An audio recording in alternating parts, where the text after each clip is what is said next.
خالد ابن نجی، یہ حدیث بہت مشہور حدیث ہے، اور اس وقت کا ماحول یہ بنا تھا. وہ کہہ رہا ہے، بہت اہم راوی ہے، وہ کہہ رہا ہے کہ ایک بار میں چھٹے امام کی خدمت میں گیا، چھٹے امام ہی کی حالات بیان کر رہا ہوں.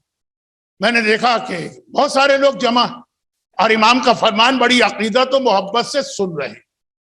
میں تو وہاں جا کے سر جھکا کے بیٹھ گیا اور میرے دل میں خیال آیا کتنے احمق لوگ، یہ تو امام کو اس طرح سن رہے ہیں جیسے کوئی شاگرد استاد کو سنتا. ان کو پتہ ہی نہیں اپنے رب کے سامنے بیٹھے ہیں، یہ رب العالمین ہے جو ان کے سامنے بیٹھا ہوا ان کو بتا رہا، اور یہ تو بالکل عام انداز سے بیٹھے ہیں جیسے ایک انسان دوسرے انسان کے سامنے بیٹھتا، قابل احترام انسان کے سامنے ادب اور احترام سے.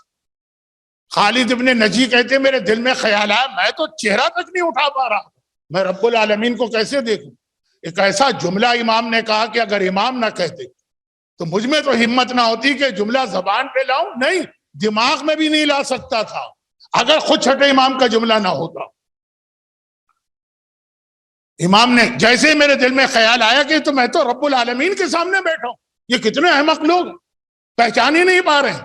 جیسے ہی خیال آیا امام نے مجھے دیکھا اور کہا وائے ہو تیرے حال پہ اے خالد.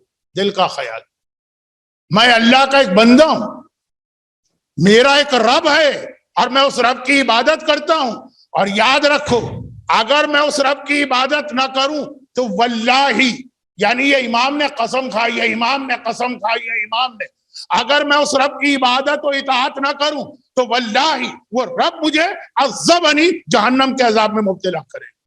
ہمت ہے مجھ میں کہ میں جو لفظ سوچوں بھی، کہنا تو دور کی بات. امام اتنی سختی سے اس عقیدے کو باطل کرنا چاہ رہے ہیں. ہم رب نہیں ہیں، ہم خالق نہیں ہیں، ہم خدا نہیں ہیں. خالد کہتے میں فوراً توبہ کی کہ مولا اب میں آپ کے بارے میں وہی کہوں گا جو آپ مجھے بتائیں گے، خود سے کچھ نہیں.